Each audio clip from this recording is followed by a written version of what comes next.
आज हम ज्योग्राफी पढ़ेंगे जिसमें हमारा टॉपिक है पृथ्वी की आंतरिक संरचना एवं ज्वालामुखी। ये इस चैप्टर के शॉर्ट नोट्स हैं जिन्हें हम सीक्वेंस से देखेंगे। किस विज्ञान के अंतर्गत पृथ्वी की आंतरिक संरचना का अध्ययन किया जाता है? भूगर्भ विज्ञान। पृथ्वी के किस भाग पर निकेल और लोहे की अधिकता है? नेफे। पृथ्वी की ऊपरी सतह के लिए सियाल शब्द का प्रयोग किसने किया? स्वेस। पृथ्वी के केंद्र में पाया जाने वाला चुंबकीय पदार्थ कौन सा है? निकेल। स्थल मंडल से क्या अभिप्राय है? पृथ्वी की बाह्य सतह। पृथ्वी के ऊपरी भाग को क्या कहते हैं? भूपर्पटी। पृथ्वी का औसत घनत्व कितना है? 5.5 ग्राम पर सेंटीमीटर क्यूब। पृथ्वी के से नीचे जाने पर तापमान कितना बढ़ता है? पहले 100 किलोमीटर में 12 डिग्री सेल्सियस प्रत्येक किलोमीटर पर, अगले 300 किलोमीटर में 2 डिग्री सेल्सियस प्रत्येक किलोमीटर पर, फिर उसके बाद हर किलोमीटर पर 1 डिग्री सेल्सियस बढ़ता है। सर्वप्रथम किसने पता लगाया कि पृथ्वी गोल है? पाइथागोरस।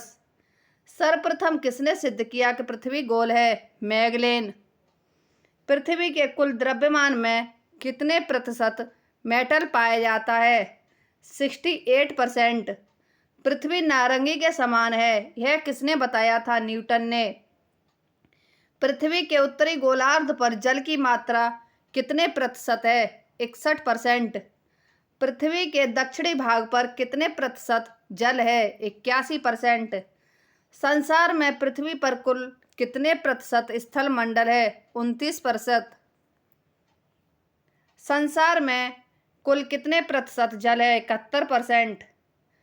खनिज तेल पृथ्वी की किन चट्टानों में पाया जाता है? अवसादी चट्टानों में। पृथ्वी के केंद्र में पाया जाने वाला चुंबकीय पदार्थ कौन सा है? निकेल। किस परत को बेरिस्फीयर कहा जाता है? पृथ्वी की आंतरिक परत को। स्थल मंडल की मोटाई भूकंपीय तरंगों द्वारा कितनी मापी गई है? 100 किलोमीटर। धरातल से मोह असंबद्धता की गहराई कितनी है? 30 किलोमीटर। पृथ्वी की 3 संकेंद्री परतों में ऊपर से दूसरी परत का क्या नाम है? सीसा।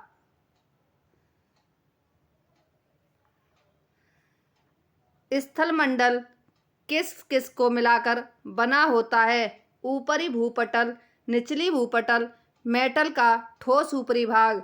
भूपर्पटी पर कौन सा तत्व सबसे अधिक मात्रा में पाया जाता है? एल्यूमीनियम। पृथ्वी की आंतरिक संरचना को स्वेस ने कितने भागों में बांटा? 3 भागों में। भूपृष्ठ की किस परत में बेसाल्ट चट्टानों की अधिकता है? सीमा परत में। महासागरीय सतह का निर्माण किन चट्टानों द्वारा होता है? बेसाल्ट चट्टानों द्वारा। अब हम ज्वालामुखी देखेंगे। प्रकृति का सुरक्षा वाल्व किसे कहते हैं? ज्वालामुखी को। किस ज्वालामुखी में उद्गार होते रहते हैं? जागृत ज्वालामुखी में। पहले अश्रु की उत्पत्ति कब होती है? ज्वालामुखी के उद्गार के समय। ज्वालामुखी में कौन कौन सी गैसें होती हैं? जलवाष्प, हाइड्रोजन, नाइट्रोजन और कार्बन डाइऑक्साइड। काल्डेरा किससे संबंधित है? ज्वालामुखी से। किस ज्वालामुखी में उद्गार कभी नहीं हुआ? वह क्या कहलाता है? शांत ज्वालामुखी। विश्व का सबसे सक्रिय ज्वालामुखी कौन सा है? ओजस डेल सालाडो, अर्जेंटीना, चिली। विश्व का शांत ज्वालामुखी कौन सा है? एकांकागुआ। फ्यूजियामा किस देश का ज्वालामुखी है? जापान। किस ज्वालामुखी को भूमध्य सागर का स्तंभ कहा जाता है? स्ट्रम्बोली। एयरबस ज्वालामुखी कहाँ स्थित है? अंटार्कटिका महाद्वीप में। माउंट एटना ज्वालामुखी किस द्वीप पर स्थित है? सिसिली। विसुवियस ज्वालामुखी किस देश में स्थित है? इटली। ज्वालाखंडाग्नि क्या है? तप्त शैल के टुकड़े और लावा। विश्व का सबसे अधिक ज्वालामुखी वाला क्षेत्र कौन सा है? प्रशांत महासागर का अग्निवलय क्षेत्र।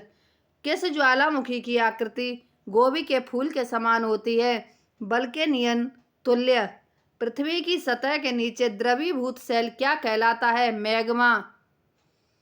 किस ज्वालामुखी में ऐतिहासिक काल से उद्गार नहीं हुए? मृत ज्वालामुखी। विश्व के अधिकांश ज्वालामुखी जो सक्रिय हैं कहाँ पाए जाते हैं? नवीन मोड़दार पर्वतीय ज्वालामुखी क्षेत्रों में। फोसा मैग्ना क्या है? एक ज्वालामुखी।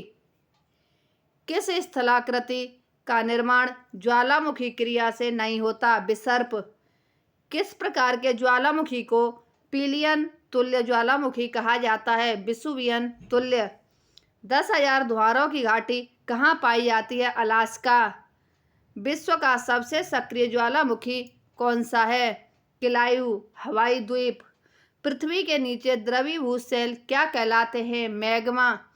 प्रसुप्त ज्वालामुखी का एक उदाहरण कौन सा है? क्राकाटोआ ज्वालामुखी।